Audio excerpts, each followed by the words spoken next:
Hi everyone, welcome to digital GK classes. तो मैंने आपको टेलीग्राम पे बता दिया था कि आज जो है हर संडे को हम लोग टेस्ट लेंगे और टेस्ट आज हमारा 1 है। ये नई सीरीज़ है।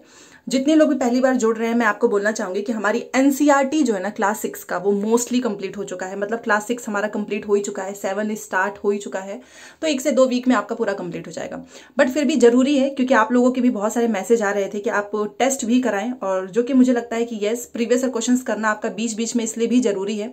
आपको समझ में आएगा कि कितने टॉपिक्स आपके तैयार हैं, कितने पे आपको काम करना है। तो आज का जो है हमारा टेस्ट, याद रखो टाइम बता देती हूँ, हर संडे हम डेली जो है 2 बजे सीटेट एसएसटी के 60 क्वेश्चंस को डिटेल में कंटेंट प्लस पैडागोजी को डिस्कस करेंगे और आपको लास्ट में बताना है कि 60 में से कितना स्कोर बना है और कितनी आपकी इंप्रूवमेंट हुई है। ठीक है, तो चलिए वीडियो स्टार्ट करते हैं। चाहे कितना भी समय 1-1.5 घंटे में देखते हैं कब तक कंप्लीट होगा, क्योंकि यहाँ पर डिटेल एक्सप्लेनेशन के साथ, और कुछ लोगों ने क्वेश्चन कर भी लिया होगा क्योंकि ये प्रीवियस क्वेश्चन ही है। बट फिर भी आपको टेस्ट, देखिए क्या होता है ना कि एक प्रीवियस क्वेश्चन को आपको बार बार करना चाहिए, क्योंकि पहली बार में आपके कुछ क्वेश्चन सही होते हैं, कुछ गलत होते हैं, कुछ हमारा तुक्का लग जाता है। तो आप बार बार करेंगे ना तो आपका कॉन्सेप्ट क्लियर होगा, साथ में आपको समझ में आएगा कि क्वेश्चन को किस तरीके से डील करना है। तो चलिए सबसे पहले लाइक शेयर सब्सक्राइब कर दीजिएगा। वैसे भी 500 लाइक्स का टारगेट हमारा चल ही रहा है। देखते हैं किस दिन वो जो है वो दिन आता है जिस दिन 500 लाइक्स हो जाएंगे हमारे एक क्लास पे। देखिए ये रही पहला प्रश्न। और एनसीईआरटी सीरीज आपको पता ही है डेली 5 बजे होता है, सीटेट जुलाई। आप प्लेलिस्ट में जाकर देख सकते हो। टेलीग्राम पे पूरा पीडीएफ मिलेगा, तो टेलीग्राम का लिंक कमेंट सेक्शन में है। ये हमारा पहला ही प्रश्न है, आप देख सकते हैं। ये एजर्शन एंड रीजन वाला प्रश्न है कि इन 1960 the bilingual state of Bombay was divided into separate state of Marathi and Gujarati speaking people. और रीजन में लिखा है कि 1966 the state of Punjab was also divided in 2 state, Punjab for Punjabi speakers and Haryana for Haryanvi और हिंदू स्पीकर्स। तो आपको ना इसमें अभिकथन ये कारण है, तो इसमें आपको सही बताना है, सही वाला विकल्प चुनना है। तो इंग्लिश तो मैंने आप पढ़ ही दिया है, हिंदी आपको दिख रहा होगा यहाँ पे। तो देखिए, तो इसमें पूछ रहा है कि इसमें से क्या सही है और क्या इसका एक्सप्लेनेशन सही है या नहीं। एजर्शन रीजन का मतलब ये होता है कि सबसे पहले आपको देखना है कि दोनों स्टेटमेंट सही है या नहीं, इंडिविजुअल। यस, अगर दोनों स्टेटमेंट सही है फिर आपको देखना होगा कि ये जो इसके बारे में जो ये कारण बताया जा रहा है क्या ये इससे रिलेटेड है या नहीं। अगर इससे रिलेटेड नहीं है तो व्याख्यान सही नहीं होगा, और इससे रिलेटेड है तो स्टेटमेंट के साथ साथ एक्सप्लेनेशन भी सही है। देखिए लिखा हुआ है कि 1960 में द्विभाषी बंबई प्रांत को मराठी और गुजराती भाषी लोगों के लिए 2 अलग अलग राज्यों में बांटा गया। तो यस, ये बात सही है। और आप जब एनसीईआरटी थोड़ा आगे पढ़ेंगे तो आपको ये समझ में आ जाएगा कहाँ पर मिलेगा। 1966 में पंजाब का भी 2 राज्यों में विभाजन हुआ था। पंजाब जो है पंजाबियों के लिए हो गया, मतलब जो पंजाबी बोलते थे, और हरियाणा जो है वो हरियाणवी या फिर हिंदी बोलने वालों के लिए। तो आप बताओ, एक बात बताओ, स्टेटमेंट तो सही है बट यहाँ पर जब मराठी गुजराती की बात हो रही थी तो कारण में भी तो मराठी गुजराती का ही होना चाहिए, है कि नहीं। बट इसने क्या किया, कथन में लिखा है मराठी गुजराती और कारण में लिख दिया है पंजाब का विभाजन। तो इसलिए ना स्टेटमेंट इंडिविजुअल सही है, एक्सप्लेनेशन सही नहीं है। तो हम जाएंगे दूसरे के साथ। ठीक है, चलो अब इसका एक्सप्लेनेशन देख लो ताकि आपको समझ में आएगा। देखिए, बॉम्बे राज्य जो है ना वो भारत में एक द्विभाषी राज्य था। ठीक है, वर्तमान महाराष्ट्र और गुजरात राज्य शामिल था। हालांकि भाषा और क्षेत्रीय ना मतभेद होने लगे थे, तो इस कारण राज्य को मराठी भाषी और गुजराती भाषी आबादी के लिए अलग अलग इकाइयों में विभाजित करने की मांग की गई थी। ठीक है, तो ये है इसका एक्सप्लेनेशन। और वही जो ऊपर क्वेश्चन पूछा था कि 1 मई 1960 को बॉम्बे राज्य को आधिकारिक तौर पर 2 अलग अलग राज्य महाराष्ट्र और गुजरात में विभाजित किया गया था, और यह जो है भाषा के आधार पर था, जिसमें महाराष्ट्र मुख्य रूप से मराठी के लिए और गुजरात जो है वो गुजराती भाषी के लिए था। ठीक है, तो अब याद रखिएगा इसका एक्सप्लेनेशन जो मैं यहाँ पर आपको दे रही हूँ ना, वो अगर यहाँ पर लिखा होता तो सही हो जाता, क्योंकि ना इन लोगों में क्या हो गया था, मतभेद होने लगे थे। इसीलिए जो लोग मराठी बोलते थे उनके लिए मराठी बना दिया गया, जो लोग गुजराती बोलते थे उनके लिए गुजरात। तो ये हो गया हमारा 31। अगला प्रश्न देखिए 32। नेक्स्ट क्वेश्चन देखिए, Ladakh is also called little Tibet. तो किसके कारण हम लद्दाख को छोटा तिब्बत कहते हैं। ऑप्शंस लिखा है geographical proximity, religious similarity, similar cuisines and linguistic similarity. तो इन 4 ऑप्शंस में से बताओ क्यों जो है हम लद्दाख को छोटा तिब्बत कहते हैं। सबसे पहले तो धार्मिक समानता की वजह से कहते हैं, और खान पान मतलब भोजन भी समान है, और साथ में ना लैंग्वेज की भी सिमिलैरिटी है। तो इन 3 वजह से, ज्योग्राफिकल प्रॉक्सिमिटी के वजह से थोड़ी ना हम कहते हैं, वो थोड़ी ना समान है। तो ए को छोड़ के B, C, D, option number दूसरा। ठीक है, जिसने भी लाइक वाला बटन नहीं दबाया है जरूर दबा दीजिएगा, क्योंकि क्लास हमारी लंबी चलने वाली है और हम पूरा 60 प्रश्न करेंगे, 40 आपका कंटेंट और 20 पेडागोजी, एक ही क्लास में खत्म करेंगे। हर दिन जो है थोड़ा थोड़ा क्वेश्चन करने का मतलब नहीं है, इस तरीके से आपका PYQ जल्दी कंप्लीट होगा। तो इसमें आपका दूसरा हो गया। 33 देखिए यहां पर लिखा हुआ है कि which of the following idea was question by people from the 7th century onwards. इन 4 में से आपको बताना है कि 7वीं शताब्दी के प्रारंभ से निम्नलिखित में से किस विचार पर लोगों ने सवाल उठाना शुरू कर दिया, बताइए। तो चलो पहले विचारों हम पढ़ते ही हैं कि चारों में से ऐसा कौन सा है जिस पे सवाल उठाया गया। पहला लिखा है कि केवल मानव जाति जीवन के अनंत चक्रों से गुजरते हैं, सभी व्यक्ति जन्म के साथ समान होते हैं, व्यक्तिगत प्रयासों से पुनर्जन्म के चक्र से छुटकारा पाया जा सकता है, सामाजिक विशेषाधिकार किसी का जन्म का परिणाम है, social privilege are a result of once birth. तो इन चारों में से किस विचार पर लोगों ने सवाल उठाना शुरू किया है, बताइएगा जरूर इसका आंसर। तो इसमें से हो जाएगा हमारा 4, social privilege are a result of once birth. इस पर जो है ना लोगों ने क्वेश्चन करना शुरू कर दिया, ठीक है, कि ये क्या है भाई, कि सामाजिक विशेषाधिकार जो वो किसी के जन्म का परिणाम है। तो ये एक ऐसा प्रश्न है, विचार था जिस पे क्वेश्चन किया गया। और ये आपका 7th सेंचुरी, जब आप NCERT में पढ़ेंगे ना 7वीं शताब्दी के प्रारंभ में, तो आपको अच्छे से समझ में आएगा। और ये 7 वाले में है, ठीक है। तो ऑप्शन नंबर 4। 34 देखिए, बाइलिंगुअल मैंने रखने की कोशिश की है ताकि आपको समझ में आएगा अच्छे से। The atmosphere is a thin layer of air surrounding the earth, what keeps the air to remain around the earth. मतलब आपने देखा होगा ये हमारा अर्थ है, इसके चारों ओर जो है ना वायु की पतली परत है, जिसको हम क्या कहते हैं, वायुमंडल। और इसमें कौन सी गैसों का मिक्सचर है, कॉमेंट में बताओ। तो आखिर में ऐसा क्या चीज है जो कि वायु को पृथ्वी के ना चारों ओर ऐसे बनाए रखता है, बताइए। ग्रेविटेशनल फोर्स ऑफ अर्थ, या फिर सन की जो उष्मा है, या फिर पृथ्वी पर चट्टान और महासागर, या फिर ग्रेविटेशनल फोर्स ऑफ मून। तो इन चारों में से आप बताओ कि ऐसा क्या है जिसकी वजह से वायु जो है ना वो पृथ्वी के चारों ओर बना रहता है। तो वो है हमारा gravitational force of the earth, option number 1, ठीक है। 34 का पहला हो जाएगा। क्यों, देखिए यहां पर मैंने एक्सप्लेनेशन भी रखा है। देखिए पृथ्वी के चारों ओर ना सैकड़ों किलोमीटर की मोटाई पर लपेटने वाली जो गैसीय आवरण होती है, मतलब बहुत सारी जो गैस होती है, उनको हम बोलते हैं वायुमंडल। वायुमंडल जो है ना विभिन्न गैसों का मिक्सचर है जो कि पृथ्वी के चारों ओर से घिरा हुआ है। निचले स्तरों में वायुमंडल का अपेक्षाकृत एक समान रहता है और ऊंचाई में गैसों की अपेक्षित मात्रा में परिवर्तन पाया जाता है। और यहीं से प्रश्न पूछता है कि किसका कितना प्रतिशत है। नाइट्रोजन हमारे वायुमंडल में 78 है और ऑक्सीजन हमारा 20.95 या फिर 21% बोलते हैं। ऑर्गन हमारा इसके बाद से बाकी के जो गैसेज हैं वो 1% में आते हैं, जैसे कि आपका ऑर्गन 0.93, कार्बन डाइऑक्साइड 0.03, नियॉन हो गया, hydrogen, helium, krypton, xenon, ozone and methane. तो कुल मिलाकर आप इतना यहां तक याद कर लेना क्योंकि इतना इंपॉर्टेंट है, ठीक है। नाइट्रोजन 78, ऑक्सीजन 20.95 या फिर 21 भी लिखा रह सकता है, ऑर्गन आपका 0.93 एंड कार्बन डाइऑक्साइड 0.03, क्योंकि ये चारों पूछते हैं। तो अब आप बताओ, जो हमारा अर्थ है उसके चारों ओर जो वायु की पतली परत है, ठीक है, तो वायु को पृथ्वी के चारों ओर क्या चीज जो है वो बना के रखता है, तो वो है हमारा gravitational force of the earth. 360 पे आप करके देखिएगा, क्वालिटी आपको अच्छे से दिखेगा। और क्लास कैसी लग रही है और कितने क्वेश्चन आप सही कर पा रहे हैं, इसका भी आंसर आपको ही देना है, ठीक है। देखिए 35 लिखा हुआ है एजर्शन एंड रीजन। इसमें लिखा है कि it was during Shahjahan's reign that the different elements of Mughal architecture were fused together in a grand harmonious synthesis.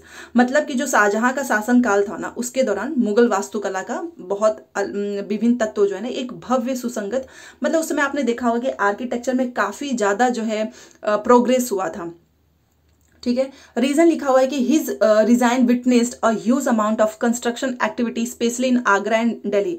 और आप इसका जो है प्रूफ भी देख सकते हो ना कि आगरा और दिल्ली में शाहजहां के समय की कितनी सारी इमारतें, आर्किटेक्चर आज भी बनी हुई हैं, क्योंकि इनके जब काल था ना तो लोग आपने पढ़ा भी होगा कि उस समय आर्किटेक्चर अपने चरम सीमा पर था, मतलब बहुत सारी डेवलपमेंट हो रहे थे, बहुत सारी चीजें बनाई जा रही थी। तो ये दोनों के दोनों स्टेटमेंट सही हैं और एक्सप्लेनेशन भी एकदम सही है, तो हम जाएंगे पहले के साथ, ठीक है। देखिए तो वही सेम चीज है कि शाहजहां के दौरान जो है एक मुगल वास्तुकला जो है अपने जो उसका आर्किटेक्चर था उसमें बहुत सारे संश्लेषण लाए गए थे और उनके शासनकाल में ना बहुत सारे निर्माण काम हुआ, विशेष रूप से आगरा और दिल्ली में। तो हमारा पहला। अगला प्रश्न देखिए 36। Our solar family consist of following celestial bodies. हमारा जो सौर परिवार है वो निम्नलिखित खगोलीय पिंडों से बना है। नाम बताइए किससे बना हुआ है। सबसे पहले तो आपको याद होना चाहिए ये चीज़, क्योंकि ये तो बहुत ही बेसिक सी चीज़ है, क्लास 6 के ज्योग्राफी में है और ये ज्योग्राफी का प्रश्न है। जब ज्योग्राफी आप करेंगे आपको समझ में आएगा कि क्या क्या खगोलीय पिंड से बना हुआ है हमारा सोलर फैमिली। सन है, प्लेनेट है, सैटेलाइट है, एस्टेरॉयड है एंड मीटेरॉयड है, सूर्य, ग्रह, उपग्रह, क्षुद्र ग्रह एंड उल्का पिंड। तो ये तो आपको याद होना चाहिए। इन सब से मिलकर बना है हमारा सौर परिवार। ठीक है, चलिए कुछ एक्सप्लेनेशन भी देखते हैं। वही सेम चीज लिखी हुई है जो मैंने आपको ऊपर बताया है, आप इसको देख सकते हैं, बट इसका आपको ये याद रखना है, क्रम पूछता है इसलिए। देखिए आपको यहां से याद रखना है, जैसे कि अगर मैं आपको बताऊं ये बुध, शुक्र, पृथ्वी, मंगल, बृहस्पति और ये शनि का आप देख सकते हो, सैटर्न बोलते हैं जिसे, छल्लेदार है। ठीक है, ये अरुण है और वरुण है। और इसका मैंने आपको पिछली बार एक ट्रिक भी बताई थी, MVEM जसून।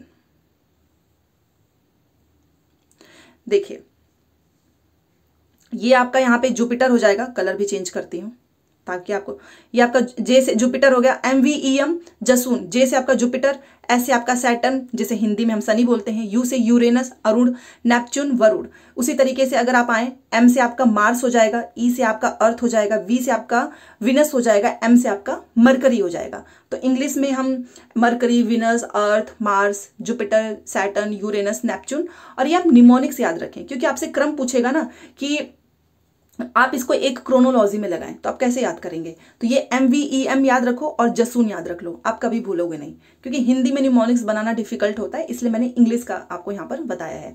MVEM जसून याद रखना। और सैटर्न पे आप देख सकते हो सब छल्लेदार हैं। ठीक है, तो ये क्रम जो है कई बार पूछा हुआ है। अगला प्रश्न 37। और ये तो हम लोगों ने ना BPSC में भी अभी कल ही पढ़ा है, ये वाला प्रश्न BPSC में भी और NCERT में भी। आप देख सकते हो इन 1817 जेम्स मिल, एक सेकेंड, हाँ, इन 1817 James mill publish a history of British India in 3 volumes. हाँ एकदम सही बात है कि 1817 में a history of British India 3 भागों में प्रकाशित किया गया, ये बात एकदम सही है। दूसरा लिख, क्योंकि 3 भाग में आया है।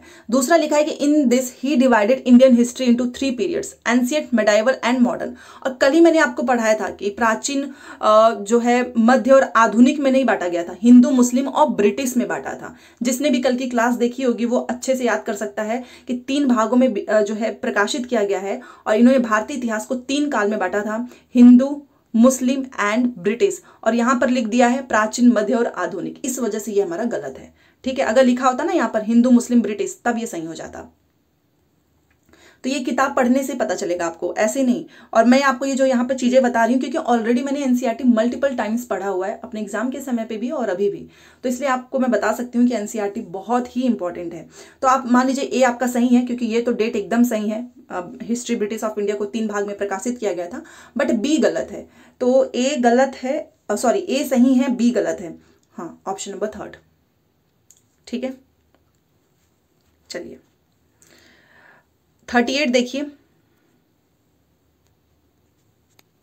कुछ लोग पूछेंगे कि ये कौन सा है, तो 21 जनवरी वाला पेपर है। और इसमें जो प्रश्न है वो कई बार दूसरे भी आपके जो सीटेट के एग्जाम हुए ना उसमें पूछा हुआ है।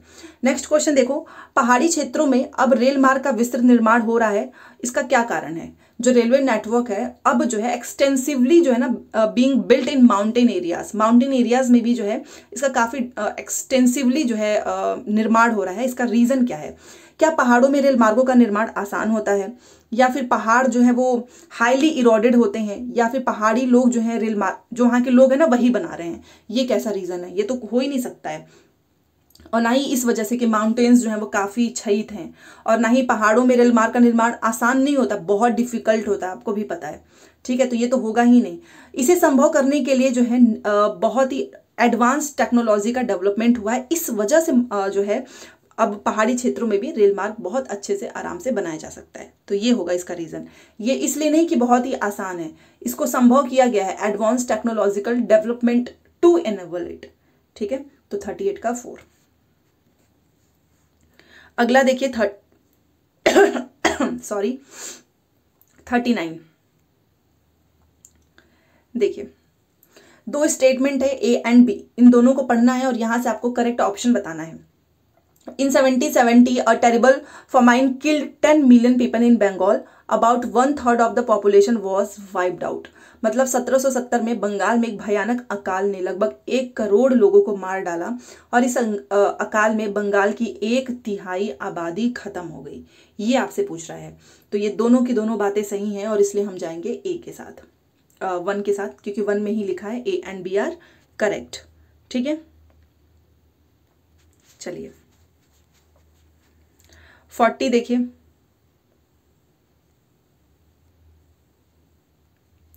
देखिए 40 में choose the statement that explain the Ganga Brahmaputra basin in Indian subcontinent. इनमें से आपको बताना है कि भारतीय उपमहाद्वीप में गंगा ब्रह्मपुत्र बेसिन की व्याख्या करने वाला कौन सा कथन है।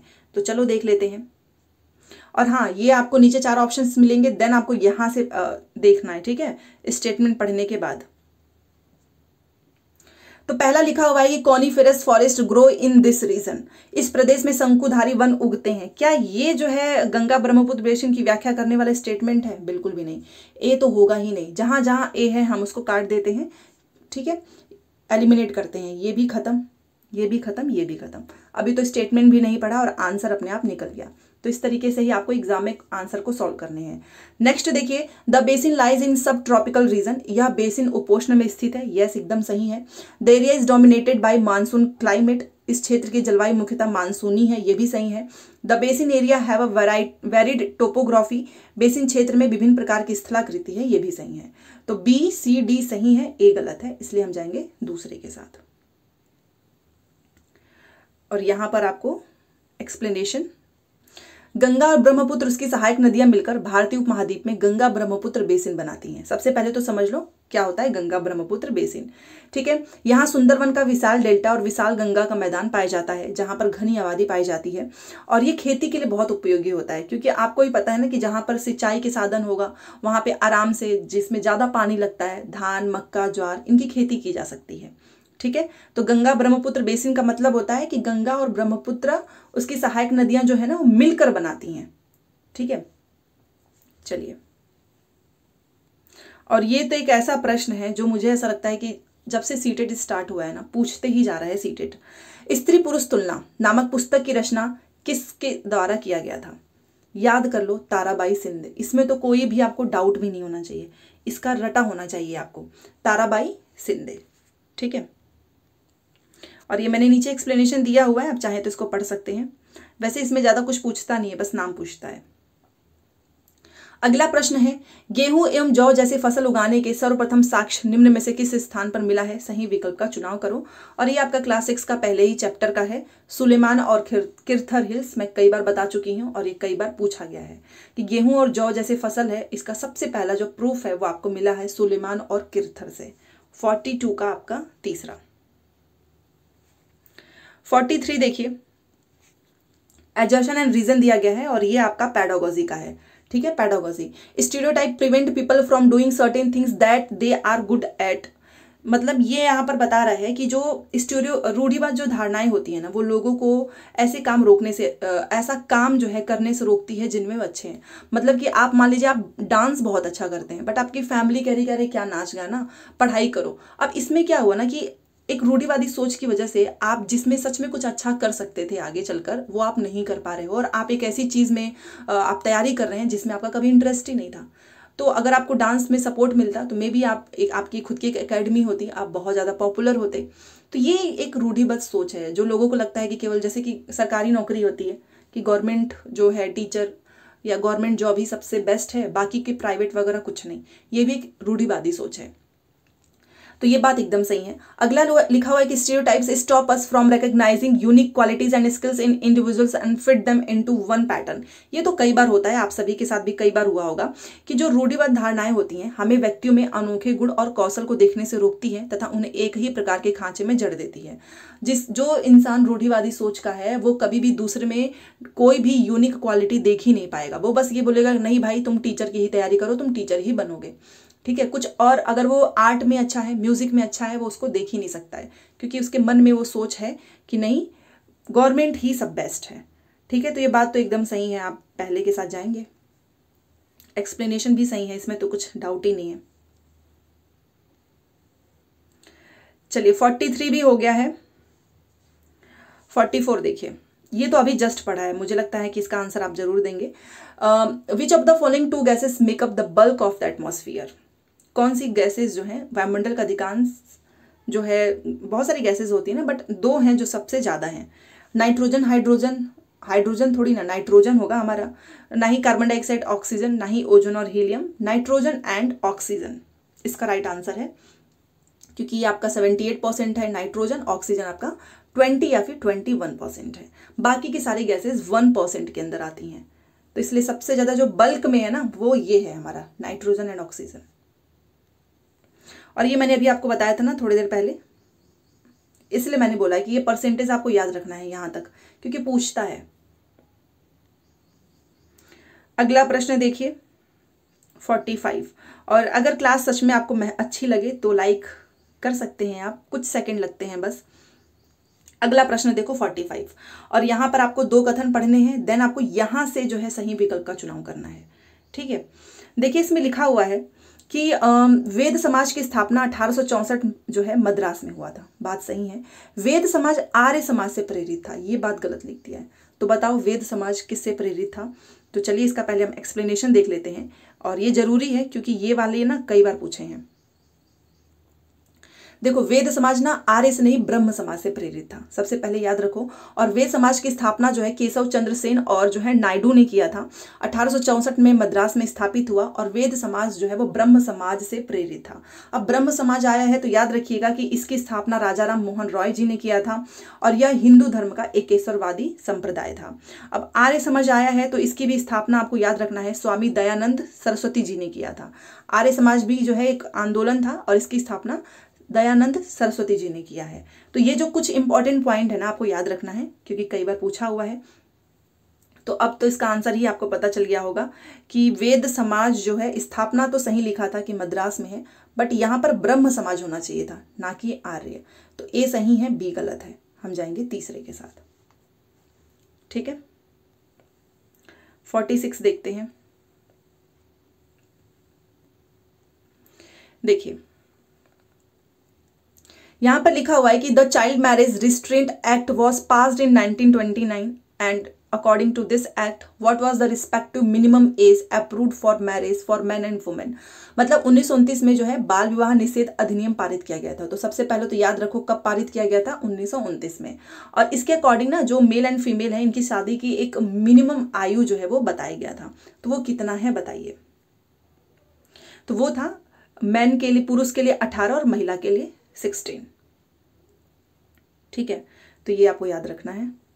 और अब कितना हो गया है वो चीज मैंने यहां पर लिखा हुआ है, ठीक है। बाल विवाह प्रतिबंध अधिनियम 1929 को imperial legislative council of India में जो है पारित हुआ, और लड़कियों के विवाह की आयु और लड़कों के लिए जो है 21 कर दिया गया है। मतलब अब लड़कियों के लिए 18 हो चुका है और लड़कों के लिए 21, क्योंकि पहले क्या था, लड़कों का 18 था और लड़कियों का 16। सोचिए, तो अब ये 18 लड़कियों का हो गया है और लड़कों का बढ़ाकर 21 कर दिया गया है, ठीक है। तो ये भी पॉइंट याद रखना है, बट आपको याद रखना है ना कि कितनी रखी गई थी। तो वो था हमारा 18 एंड 16, ये आपको याद रखना है। चलिए ये वाला हमारा नेक्स्ट प्रश्न देखिए। देखिए भारत और बांग्लादेश पटसन जूट के ना अग्रणी उत्पादक है। मतलब India and Bangladesh are leading producers of jute. तो पटसन की वृद्धि को बल प्रदान करने वाले कथन का चयन करना है। मतलब कि choose the correct statement that support, जो कि जूट की ग्रोथ को सपोर्ट करता है। तो इसमें से कुछ चीजें जो है जिसकी वजह से काफ़ी अच्छी पैदावार होती है जूट की। तो 4 ऑप्शंस लिखा है, देन यहाँ से भी आपको स्टेटमेंट देखना है। तो चलो देखते हैं। सबसे पहले तो यह जलोढ़ मृदा में अच्छे ढंग से विकसित होता है, मतलब एलुवियल सॉल में जो है काफ़ी अच्छे से डेवलप होता है। और इसको ना उच्च तापमान की आवश्यकता है, मतलब हाई टेम्परेचर पे ही होगा ये, लो पे तो बिल्कुल भी नहीं होगा। तो जब हाई टेम्परेचर पे होगा तो लो वाला कहाँ से आ गया, ना तो लो टेम्परेचर ना ही लो रेनफॉल, तो ये तो गलत है। इसको हाई टेम्परेचर की जरूरत है और इसको आर्द्रता की जरूरत होती है, ना कि निम्न तापमान और निम्न वर्षा, ये नहीं होगा। इसको ना मतलब हाई रेनफॉल चाहिए और ह्यूमिडिटी की आवश्यकता होती है। तो ए, बी एंड डी आपको याद रखना है कि जो जूट है उसके ग्रोथ के लिए जो है सबसे पहले तो एलुवियल सॉइल चाहिए, नंबर 1। और दूसरा जो है हाई टेम्परेचर, हाई रेनफॉल, सब कुछ हाई चाहिए, और ह्यूमिडिटी। तो आप 3H याद कर सकते हो, high rainfall, high temperature and humidity, इससे आपको भूलेगा नहीं। 3H को फॉलो करता है जूट, ठीक है। और जलोढ़ मिट्टी तो आप याद ही कर लेंगे, तो आपको भूलेगा भी नहीं। तो ये प्रश्न कई बार पूछे जाते हैं और लोग कंफ्यूज होते हैं, तो इसलिए आपको मैंने बता दिया है। अब जब भी कोई पूछे आपसे कि क्या चीज़ जो है जूट की ग्रोथ को सपोर्ट करता है, तो आप बोलना 3H। तो पूछेंगे भाई ये क्या है, तो एक H का मतलब हो गया हाई टेम्परेचर, एक का मतलब हो गया हाई रेनफॉल, और एक का मतलब हो गया ह्यूमिडिटी, और दूसरा भाई एलुवियल सॉइल चाहिए, बस दैट्स इट, ठीक है। Option number 2। तो वही सेम चीज़ यहाँ पर मैंने लिखा हुआ है। और आपको पता होना चाहिए कि भारत दुनिया में जूट का सबसे बड़ा उत्पादक है, ठीक है। और पश्चिम बंगाल जो है वो भारत में जूट का सबसे बड़ा उत्पादक है। तो ये फैक्चुअल क्वेश्चंस भी मैंने नीचे लिखा हुआ है, आप इसको जरूर पढ़ें। PDF टेलीग्राम पे मिलेगा। तो मैसेज आते हैं मुझे बहुत बार कि PDF कहाँ से मिलेगा, तो टेलीग्राम से, लिंक कमेंट सेक्शन में है। पवन सड़क पर गिरी सूखी पत्तियों को उड़ाती है। पवन नाम नहीं है, हवा की बात हो रही है। Winds blow dry lips down the pavement, how do winds blow. पवन जो है, एयर जो है वो सड़क पर ऐसे पत्तियां जो है, गिरी हुई जो सूखी पत्तियां हैं ना, उनको उड़ा देती है। तो आखिर में पवन बहता कैसे है, इसका एक मंत्र है, बस इतना याद कर लो कि ये हाई प्रेशर से लो प्रेशर एरिया की तरफ, ठीक है ना। ये इसलिए मैं बता रही हूँ क्योंकि एक जगह यहाँ पर देखिए, इन दोनों ऑप्शंस को पढ़ो, कंफ्यूज हो जाओगे आप। तो चलो इसको देखते हैं। उच्च दाब क्षेत्र से निम्न दाब क्षेत्र की ओर गति होता है, मतलब ये जो है ना मूवमेंट करता है air from high pressure to low pressure. तो आप इसको HL से याद रख सकते हो, मतलब ये हाई प्रेशर से लो प्रेशर की ओर जो है, जो पवन है वो ऐसे बहता है, जिसकी वजह से सड़क पर गिरी सूखी पत्तियों को ये उड़ाता है, HL, ठीक है। और हिंदी में आपको पता ही है, हाई प्रेशर को बोलते हैं उच्च दाब और लो प्रेशर को बोलते हैं निम्न दाब। तो पहला 49 देखिए, torrid zone on earth receives maximum heat. पृथ्वी पर उष्ण कटिबंध जो क्षेत्र होता है ना, वो सबसे अधिक ऊष्मा प्राप्त करता है। और इसका रीजन ही यही है, क्योंकि आप सोचो, आप मुझे बताओ, अगर सूर्य ठीक सिर के ऊपर होगा तभी तो ज्यादा गर्मी लगेगी, तभी तो ज्यादा जो है हीट होगा, है कि नहीं, आप बताइएगा। तो दोपहर का जो सूर्य होता है ना, वो ठीक सिर के ऊपर होता है, इसी वजह से torrid zone on earth receives maximum heat, ठीक है। The mid day sun is exactly overhead. सर के ऊपर अगर सन जो रहेगा तो ज्यादा हीट होगा, तो इस वजह से ये हमारा हो जाएगा तीसरा। और इसका भी रीजन मैंने यहाँ पर एक्सप्लेन किया हुआ है। उष्ण कटिबंध में कर्क रेखा और मकर रेखा के बीच के सभी अक्षांशों पर सूर्य वर्ष में एक बार जो है दोपहर में सिर के जो है ठीक ऊपर होता है ऐसे, इसलिए इस क्षेत्र में जो है ना सबसे अधिक ऊष्मा प्राप्त होती है। 50 देखिए, line drawn on a globe are known as latitude and longitude. What purpose, ये देखिए, ये होता है हमारा लैटिट्यूड और ये होता है हमारा लॉन्गिट्यूड, ठीक है। तो यही आपसे पूछ रहा है कि जो लाइंस है ना, इसका क्या पर्पस है। ये जो ग्लोब पर खींची गई आपका जो रेखाएं हैं, ये हमारा लैटिट्यूड हो गया, मतलब ये हमारा अक्षांश, और ये हमारा देशांतर। इसका क्या उद्देश्य है, ये किस उद्देश्य को पूरा करता है, बताइए। सिंपल सी बात है, ये आपका लोकेट करने के लिए, प्लेस ऑन अर्थ, पृथ्वी पर स्थानों को ढूंढने के लिए हम लैटिट्यूड एंड लॉन्गिट्यूड का यूज करते हैं, ठीक है। तो इसमें तो आपको कंफ्यूजन ही नहीं होना चाहिए। जब भी आपसे कोई पूछे कि लैटिट्यूड एंड लॉन्गिट्यूड का पर्पस क्या है, तो to locate place on earth, पृथ्वी पर स्थान को ढूंढने के लिए, बस, ठीक है। दूसरा, बाकी नीचे भी आपको चीजें मिलेंगी, ठीक है। और यहाँ पर आप देख सकते हैं, ये भी मैंने लिखा हुआ है, ये इक्वेटर मतलब क्या होता है, ये हमारा भूमध्य रेखा है, जिसको हम बोलते हैं विषुवत रेखा भी। तो ये ना ग्लोब पर सबसे लंबा अक्षांश होता है, विषुवत रेखा, जिस 0 डिग्री अक्षांश पर स्थित है, ठीक है। इसी को आप इक्वेटर बोलते हो, भूमध्य रेखा बोलते हो, विषुवत रेखा बोलते हो। और यहाँ पर आप फोटो में भी देख सकते हैं, ये आपका लैटिट्यूड है और ये आपका लॉन्गिट्यूड है। ठीक है, अगला प्रश्न देखिए 51।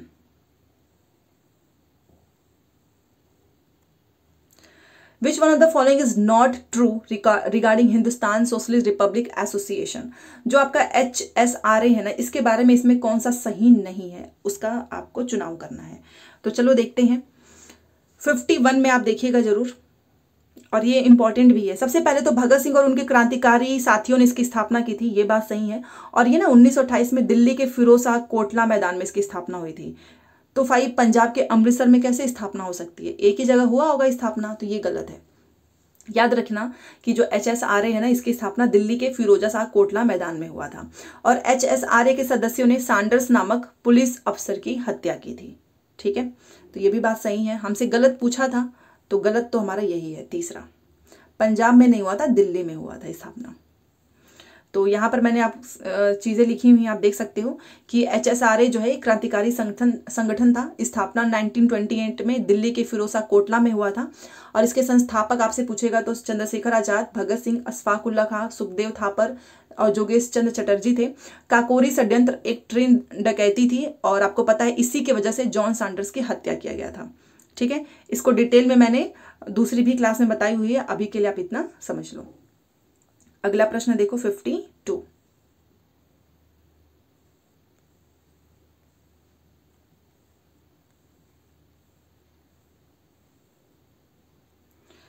देखिए इसको, देखिए ये एजर्शन एंड रीजन है। The Mahalwari settlement for revenue collection was introduced by Holt Mackenzie. मतलब जो राजस्व वसूली व्यवस्था है, महलवारी बंदोबस्त की शुरुआत हॉल्ट मैकेंजी ने किया था। ठीक है, आगे देखते हैं कि the charge of collecting the revenue and paying it to the company was given to the village headman rather than the जमींदार।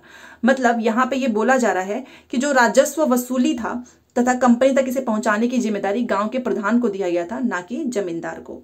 तो ये जो है डायरेक्ट NCERT का ही प्रश्न है। आपको बताना है कि क्या इसमें सही है।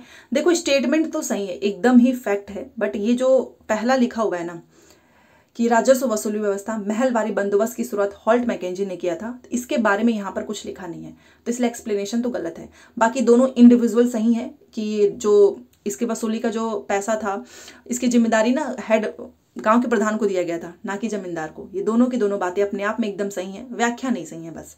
तो दूसरा, चलिए, और वही सेम चीज़ मैंने यहाँ पर लिखा है कि सबसे पहले तो महलवाड़ी व्यवस्था क्या होता है ये जान लो। इस व्यवस्था के अंतर्गत गांव के मुखिया के साथ सरकार का लगान वसूली का समझौता होता था, और जिसे हम कहते हैं महलवाड़ी व्यवस्था। इसमें गांव के प्रमुख किसानों को भूमि से बेदखल करने का अधिकार था। महलवाड़ी व्यवस्था के तहत लगान का जो निर्धारण है वो महाल या संपूर्ण गाँव की उपज के आधार पर किया जाता था।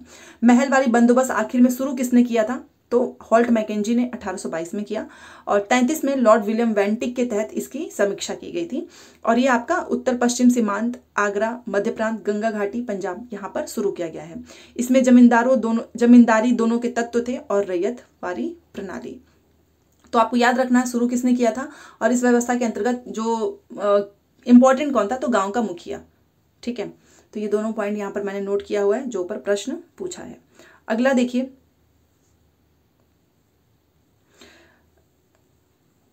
53।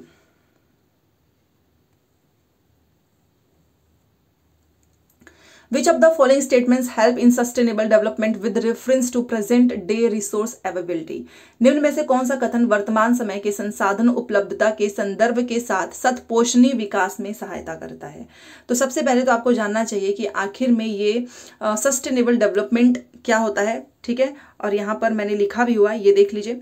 सतपोषणी विकास यह आर्थिक विकास की प्रक्रिया है जिसका उद्देश्य प्राकृतिक और पर्यावरण में किसी भी प्रकार के नुकसान के बिना वर्तमान और भविष्य दोनों के जीवन की गुणवत्ता बनाए रखना। मतलब कि बिना जो नेचुरल चीज़ है, जो हमारा एनवायरनमेंट है, हमको उसको बिना हार्म किए ही हम अपना प्रेजेंट एंड फ्यूचर दोनों के जीवन को गुणवत्ता बना सकते हैं। तो ये होता है। अब इसका क्वेश्चन आंसर सॉल्व करिए। तो ये तो हम लोगों ने पढ़ लिया, नीचे देखते हैं। पहला लिखा हुआ है कि रिड्यूसिंग कंजप्शन ऑफ रिसोर्सेज, संसाधनों की खपत को घटाना, तभी तो हम अपने एनवायरमेंट, अपने नेचर को जो है सुरक्षित रख सकते हैं। यस, ये भी सही है। अगला देखिए, इंक्रीजिंग रिसोर्स यूज, संसाधनों के उपयोग में वृद्धि। यहां पर आप देख सकते हैं। एक बात बताओ, जब आप संसाधनों का ज्यादा से ज्यादा उपयोग करोगे तो किस तरीके से जो है हमारा जो नेचर है, हम अपने एनवायरनमेंट को बचा सकते हैं। इंक्रीजिंग लिख रहा है, ज्यादा से ज्यादा यूज नहीं करना है, कम से कम यूज करना है, तो बी तो होगा ही नहीं। तो जहां जहां बी है उसको काट देते हैं। यहां भी है, यहां भी है, यहां भी है, आंसर अपने आप आ गया। रिसाइकलिंग करना है, मतलब बार बार रिसाइकल करो, ये नहीं कि एक बार यूज कर लिया उसको फेंक देते हैं। रीयूजिंग थिंग्स, आपको रीयूज करना चाहिए, तो ये होता है सस्टेनेबल डेवलपमेंट। तो इसका हमारा हो जाएगा पहला, ACD। ठीक है, पहला हो जाएगा वस्तुओं का पुनः योग, रिसाइकल, संसाधनों की खपत को घटाना।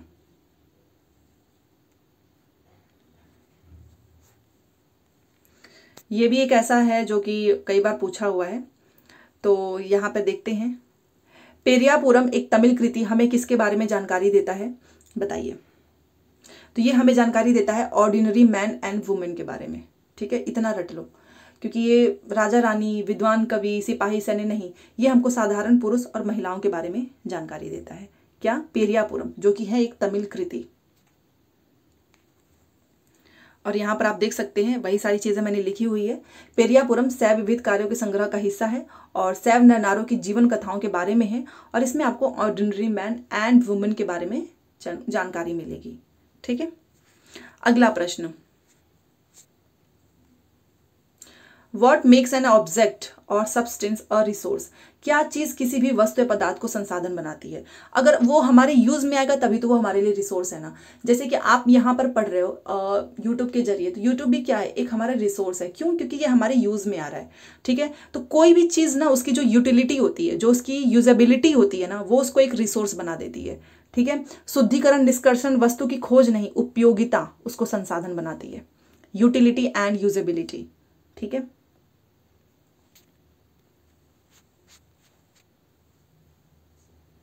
चलिए अब ये देखिए 56। The prairies are known as granaries of the world. Select the condition that help in production of surplus wheat in this region. Prairie को हम विश्व का धान्यगार कहते हैं और इस प्रदेश में अत्यधिक गेहूं के उत्पादन में सहायक परिस्थितियों का चुनाव करो। मतलब इनमें से आपको देखना है कि किसमें गेहूं का उत्पादन जो है किस कंडीशन में बेटर होगा, क्योंकि हम क्या कहते हैं इस प्रेरी को, विश्व का धान्यगार। तो ये 4 ऑप्शंस पढ़िए, देन आप बताइए। पहला तो लिखा हुआ है कि people do not use technology here, बल्कि लोग जो है टेक्नोलॉजी का यूज करते हैं, तभी तो हम इसमें ज्यादा जो है इसकी प्रोडक्टिविटी बढ़ी हुई है। तो पहला तो उसने बोल ही दिया, गलत लिख दिया, तो ये तो आप समझ ही सकते हो, क्योंकि आपको करेक्ट ऑप्शन, एक बात ध्यान रखना, नहीं और सही और नहीं वाले प्रश्न बहुत आएगा, तो यहाँ का आप जरूर पढ़ना। कई बार यहाँ पे लिखिएगा ना कि कौन सा सही नहीं है। ठीक है, इस चीज को बहुत ध्यान देना है।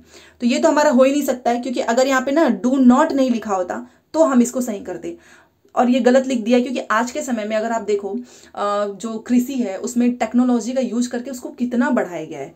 ठीक है, तो ये तो गलत हो गया। तो जहां जहां देख ए है उसको काट देते हैं, ये भी गया, ये भी गया, 2 ऑप्शन बचा है। इससे आपको चांसेस बढ़ जाएंगे सही होने के। अगला देखो, लिखा है कि people are very hard working here. Yes, बहुत ही मेहनती होते हैं। और scientific methods of cultivation are used here, cultivation के लिए ना साइंटिफिक मेथड्स का यूज किया जाता है। Yes, there is a lack of rainfall in this region, बिल्कुल भी नहीं कि यहाँ बोला जा रहा है कि यहाँ पर रेनफॉल की बहुत कमी है, ऐसा कुछ नहीं है। तो डी तो होगा ही नहीं, तो बी एंड सी। तो ये इस वजह से हम प्रेरी को विश्व का धान्यगार कहते हैं, और इस प्रदेश में गेहूं के उत्पादन में सहायक परिस्थितियों का चुनाव करना था आपको, तो वो हो जाएगा हमारा ये दोनों ऑप्शन। ठीक है, हिंदी में भी मैं आपको बता देती हूँ। यहाँ के लोग बहुत परिश्रमी होते हैं और साइंटिफिक मेथड का यूज किया जाता है, ये दोनों परिस्थितियां सही हैं। बाकी टेक्नोलॉजी का यूज नहीं होता, ये भी गलत है, और वर्षा की कमी है, ये भी गलत है। ठीक है, तो बी एंड सी।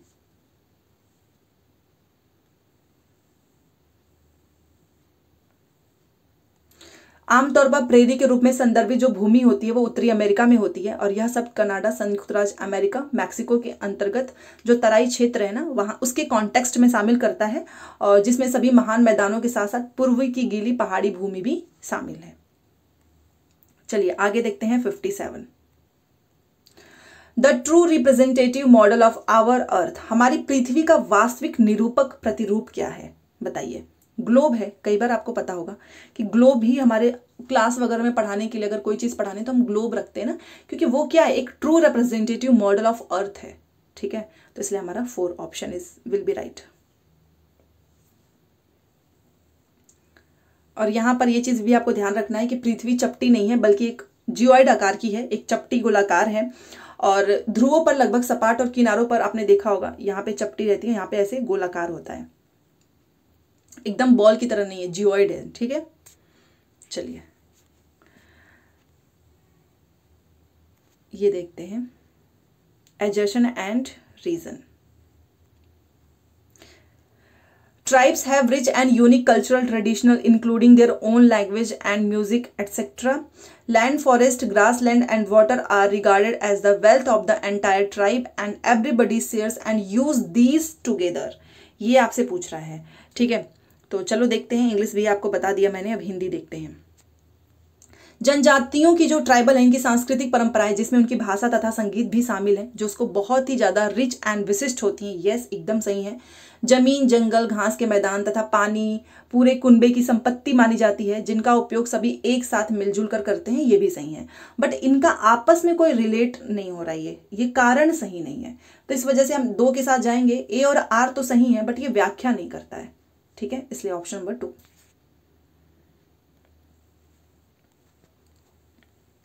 59 देखिए,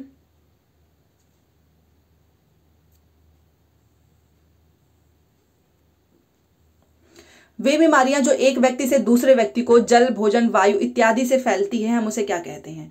क्या उसको हम जेनेटिक डिसीज बोलते हैं? बिल्कुल भी नहीं, वो तो जेनेटिक्स है ना कि आपकी फैमिली में कोई ऐसी चीज बीमारी जो जेनेटिक्स की वजह से हो रही है, इसको हम ये नहीं बोलते हैं कि आपका जल, भोजन, वायु वाले को हम जेनेटिक डिसीज नहीं बोलते हैं। कम्युनिकेबल डिसीज मतलब संचारणी बीमारियां कहते हैं, एक्वायर्ड डिसीज या फिर कोनजेनाइटल डिसीज मतलब जन्मजात बीमारियां।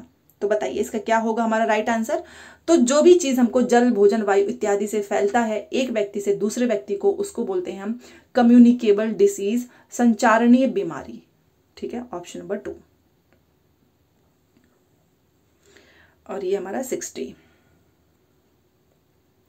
देखिए, Dadabhai Naoroji, one of the great leader of Indian National Congress, never become the president of Indian National Congress मतलब INC। ये चीज यहां पर लिखी हुई है और आपको यहां से सारे स्टेटमेंट पढ़ने हैं। तो ये तो एकदम गलत लिख दिया है। दादा भाई नौरोजी जो है कई बार बने हैं कांग्रेस के अध्यक्ष। ठीक है, और यहां पर लिखा है कि ये कभी भी अध्यक्ष नहीं बने, ये तो एकदम खत्म। He was businessman and publicist, settled in London and for some time a member of the British Parliament. Yes, ये एक व्यवसायी और प्रचारक थे, लंदन में रहते थे और कुछ समय के लिए ब्रिटिश संसद के सदस्य भी रहे हैं। तो आप यहाँ पर देख सकते हो ए गलत है, तो बोथ वाले ऑप्शन तो पहले ही काट दो। ठीक है, ए तो गलत ही है ना, तो हमारा 4, A is false and R is true. तो यहाँ पर हमारा आपको बस याद रखना है कि दादा भाई नौरोजी जो है भारतीय कांग्रेस के, हम इनको ओल्ड मैन के नाम से भी जानते हैं, और साथ में ये कई बार जो है कांग्रेस के अध्यक्ष बने हैं। यह व्यवसायी और प्रचारक थे, तो इस वजह से ये गलत हो गया। अगर यहाँ पर लिखता ना कि कई बार अध्यक्ष बने हुए हैं तो हमारे दोनों स्टेटमेंट सही हो जाते। ठीक है, तो इस वजह से ये हमारा गलत हो गया, नहीं की वजह से। बाकी ये तो सही ही है, तो हमारा है 4। ठीक है, तो ये अभी हमने 60 प्रश्न किए, इसमें आप मुझे बताइए कि आपके कितने क्वेश्चन सही हुए हैं यहाँ तक, और आपका कितना इंप्रूवमेंट हो रहा है। और हर संडे आपका टेस्ट होगा, ये टेस्ट 1 था, अब नेक्स्ट संडे को मिलेंगे हम टेस्ट 2 के साथ। इसकी भी प्लेलिस्ट बनी हुई है और NCERT सीरीज की भी प्लेलिस्ट बनी हुई है। जितने लोगों ने नहीं देखा है, क्लास देखेंगे तभी जाकर आप कुछ कर पाएंगे, अदरवाइज बस यही होगा कि पता नहीं कहाँ से क्या पूछ रहा है। ठीक है, तो जाते जाते लाइक शेयर सब्सक्राइब कर दो। मिलते हैं नेक्स्ट क्लास में। Thanks for watching.